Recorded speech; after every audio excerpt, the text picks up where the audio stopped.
All right, story number two. Story number two. Big shout out to Drake again. Big shout out to Drake again. I know we just did this story on Skepta coming to his defense. Feels like it to me, coming to his defense. But, let Drake Nation tell it. Drake is still the number one guy because of how well he's doing on Spotify. Right. And truthfully, we can't take any of the things that Drake has accomplished in his career away from him. And regardless of how you look at it, he went on an incredible run since he showed up. Now, Billboard's been running a series called The Greatest Pop Stars of the 21st Century. Periodically this year, they've dropped different articles about all the people who have been listed so far. Okay. So they're up to number 4. And number 4 is Drake. All right. So far,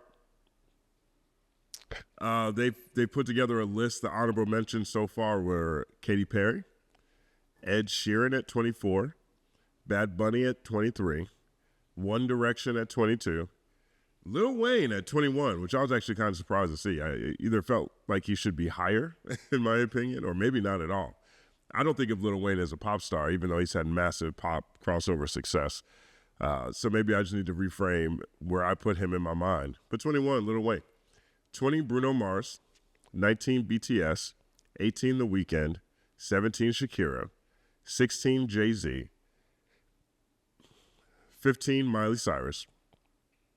14, Justin Timberlake. 13, Nicki Minaj. 12, Eminem. 11, Usher. 10, Adele. 9, Ariana Grande. 8, Justin Bieber. 7, Kanye West. 6, Britney Spears. 5, Lady Gaga. 4 is Drizzy Drake. So congratulations to Drake. 1 second applause. And they put together a couple, it's a very long article. You guys can check it out. But there are a couple of things in here I do want to point out. They have a couple of infographics in here that really give you a sense of some of the things he's accomplished. Number 4, Drake. He has 13 Billboard Hot 100 number ones. Rihanna's What's My Name. Rihanna's Work. One Dance featuring Wizkid and Kyla. God's Plan. Nice for What. In My Feelings. Tootsie Slide. What's Next? Way Too Sexy. Jimmy Crooks. Wait For You. Slime You Out. First Person Shooter. All went number 1. Here's some more stats on the greatest pop stars ever. 13 number 1 Billboard albums. Thank Me Later, Take Care, Nothing Was the Same. If you're reading this, it's too late. What a Time to Be Alive. Views, More Life, Scorpion, Care Package, Certified Lover Boy, Honestly Nevermind, Her Loss, For All the Dogs. And check out his awards. He's got 5 Grammys. Drake Nation will tell you that doesn't matter, but Drake's got 5 Grammys. He has 3 MTV Video Music Awards and 39 Billboard Awards. 39 Billboard Awards. I've never heard these guys jump out and talk junk about the Billboard Awards. Because Drake cleans up over there. And so I think this is definitely worthy. I'm not sure who's going to end up being number 1. I'm very curious what the next 3 slots look like on this list. From a pop standpoint, I really can't call it. I think Drake has to be in the top 5. I think top 4 at least. He has 338 Billboard Hot 100 hits. It's the most in history. So whoever's on top of this, I imagine that they're going to have, comparable chart success, if not more. But one of the things that really interested me about this piece that Billboard did is the last couple of paragraphs where they talk about the beef between him and Kendrick. Very interesting in how they decided to wrap this up, because I do think it's pretty fair. I'm going to read these couple of paragraphs real fast. In 2024, the challenger finally arrived. Really, Kendrick Lamar been there all along since 2011 when he first appeared on Take Care, with Drake taking him on the road the following year on the Club Paradise tour. But while the rap superstar's relationship with Drake had quickly cooled and even turned antagonistic at points, He had never truly invited the sixth god into the ring until his appearance on Future and Metro Boomin' Scorching Like That in March. On that song, he rebuffed both Drake and his first-person shooter collaborator, J. Cole, who had climbed on that 2023 Hot 100 #1 to be part of rap's Big Three, along with Drake and Lamar, to which he later retorted, "Mother F the Big Three, it's just Big Me," while throwing other shots seemingly at the Toronto MC specifically. The song instantly shot to #1 and spent 3 weeks there, with the entire rap world breathlessly awaiting Drake's response. Actually, Cole rose to the challenge first, releasing the new Might Delete Later mixtape the following week, with closer 7-minute drill, putting Lamar in his sights. But the track was greeted lukewarmly by his headlining set, and by his headlining set at that Sunday's Dreamville Festival, he was already expressing regret over jumping into the fray and planning to remove the song from DSPs. As the days rolled on and Drake still had not responded to Like That, onlookers wondered if maybe he had heeded Cole's false start and decided not to engage. After all, Kendrick Lamar was a nightmare opponent, the extremely rare veteran peer of Drake's who had both maintained near unanimous love from critics and tastemakers while putting up commercial numbers roughly comparable, if still far from equal to his. Roughly comparable. Had he decided to keep his reactions to the track to Instagram emojis and let his continued chart success speak for him, it would have been disappointing to bloodthirsty onlookers, but nonetheless highly understandable. Highly understandable. We just heard Skepta talk about how, oh, these guys out here, they're ruining all these corporate sponsorship opportunities for everybody else. It would have been understandable if Drake didn't jump in, but Drake did jump in. I give him credit for that. But Drake did respond, first with the leaked push-ups, then the SoundCloud release tailor-made freestyle, the latter featuring AI-assisted guest verses from West Coast legend Snoop Dogg and the late Tupac. Lamar returned fire a week and a half later with his own Euphoria and 616 in L.A. Drake retaliated with Family Matters the same day as the latter, and Lamar retorted just an hour after that with Meet the Grams. As hip-hop fans were getting whiplash from the increasingly rapid-fire back and forth, both artists were demonstrating their skills impressively in each round, with Lamar as impeccable a verbal tactician as ever, and Drake sounding newly re-energized by the beef. Though the sparring was starting to hit well below the belt, Lamar accused Drake of sleeping with underage girls. Drake accused Lamar of being physically abusive to his fiancée, neither accompanying their claims with any real evidence of such wrongdoing. Fans were scintillated by both the drama and the artistry on display, and fans of both rappers could at least semi-credibly claim that their guy was leading the battle. That's the truth. I mean, really, after Meet the Grams drop, it depends on who you were talking to. It depends on who you were talking to about who was actually winning. Because Push-Ups, that was a strong track. I think, generally speaking, that one has aged probably the best out of all the tracks. So that Drake released probably aged the best. Not that many people listen to 616, and that was a slow burn for a lot of people. So you really have Push-Ups versus Euphoria. And one is like from a rap, they're two very different songs. I mean, Push-Ups kind of has a hook. That might be the last song with a hook we get from Drake, which is, perhaps a strategic misstep, looking back. But it wasn't until Not Like Us. Once Not Like Us dropped. 1 second applause. That is until Not Like Us, released just a day after Meet the Grams, already the most vicious and blood-curdling entry in the beef to that point, which Drake had not yet responded to. The song contains some of Lamar's most pointed disses yet, including an entire verse calling back to long-held claims of cultural appropriation by breaking down how Drake milked advantageous collaborations with Atlanta-based rappers, ending with the brutal punchline, "You not a colleague, you're an effing colonizer." But what really made Not Like Us sting was just how immediately, obviously great it was.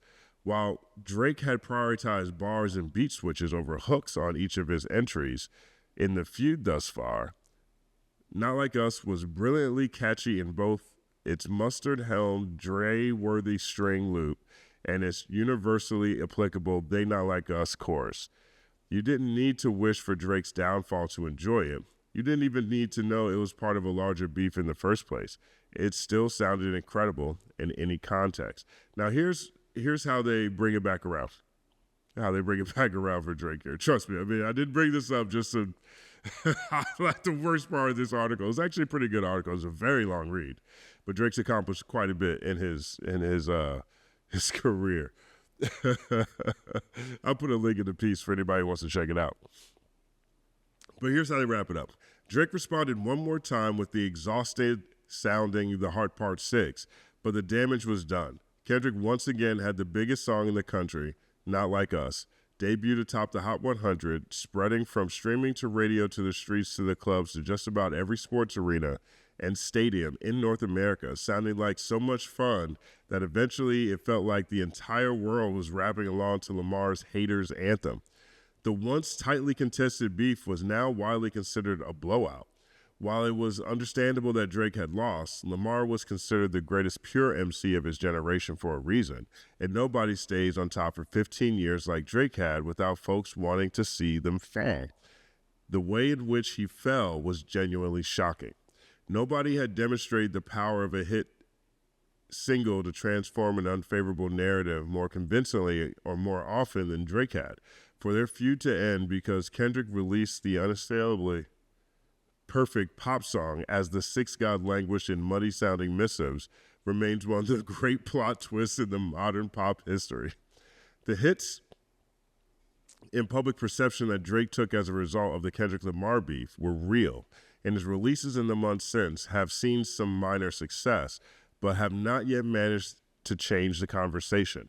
The overall criticism and jokes at Drake's expense have undoubtedly gone too far by this point. He performed well in the feud and helped give hip-hop a much-needed months-long mainstream moment in a year mostly dominated by singing pop stars, but he will have his work cut out for him figuring out how to navigate a pop and hip-hop landscape in which he is no longer the unquestioned top dog, especially as long as Not Like Us is one of the most played songs in the world, and Kendrick Lamar remains on his post-feud victory lap, which will even take him to the world's biggest stage in February, as he no doubt finds a way to squeeze in his new signature hit into his halftime set at Super Bowl 59. But while Drake may struggle to be as central to pop again as he was in the 2010s peak, that peak remains the stuff of absolute legend, even beyond what Lamar can rightfully claim as a culture-moving force. For that decade, from 2009 to 2018, Drake changed both the sound and scope of hip-hop and the overall direction of popular music forever. And that decade was not like most others artists' best decades, which usually include multiple years off from recording and periods where they didn't feel like being so visible. Drake packed at least 20 years worth of tours, albums, hits, features, remixes, and one-offs into those 10, while constantly evolving and consistently managing to surprise fans with his flows, his beats, even his sometimes questionable accents, not to mention his innovative promotional tactics, his frequently unforgettable music videos, and his reliably charming multimedia appearances. He made being a Drake fan fun. He made being hip-hop and pop fun again. And while he may be at the toughest moment of his career currently, betting against a bounce back from Drake, who, lest we forget, was the longest of long shots from day one to become anything close to what he's become today, remains a historically ill-advised move. The flip side of the public's desire to see its heroes take a fall is that, well, everybody loves a good comeback story. The consummate frontrunner of the past decade is now, again, legitimately something of an underdog, which is a mode Drake has excelled in since the beginning. It might not be reasonable to expect the only artist in pop history with over 300 Hot 100 hits to return to the hunger of his mixtape days, but it is undeniably exciting that for the first time in forever, there is once again legitimate room for improvement for Drake, and that may mean his comeback season is on its way again before long. One second applause, man. I'm not mad about how they tied all that stuff together. So Drake is number 4 on Billboard's all-time pop artist list. I'm very interested to see who they got at 3, 2, and 1. I mean, we've already seen Jay-Z, Eminem, Kanye, and Lil Wayne on the rap side. So I'm not sure who's left. So it's probably going to be non-rappers, in my opinion. We'll see how that goes. But I do really appreciate how they ended this. They make a great point. Drake was an underdog in the beginning. When he showed up, he was an underdog. People did not expect Drake to be where he is and make it this far. And so for Drake fans out there, that's the silver lining. He was an underdog before. You know, maybe the boy can battle back. We shall see. Let me know what you guys think about this. Let's talk about it in the comment section. My name is Justin Hunt. Like, subscribe to the channel. Follow the Company Man on everything. It's all happening.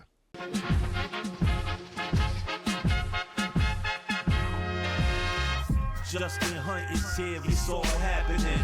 Justin Hunt is here, it's all happening. The mathematical breakdown of this mighty game of rap we in. It's boom bapping in. Systematical culture views us radical, it's all happening. Shaking hands and dapping it. Life through the lens of hip-hop, from trip-hop to yes, dog, you don't stop, you don't stop. Justin Hunt is here, it's all happening.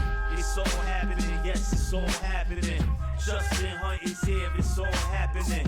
It's all happening, yes, it's all happening.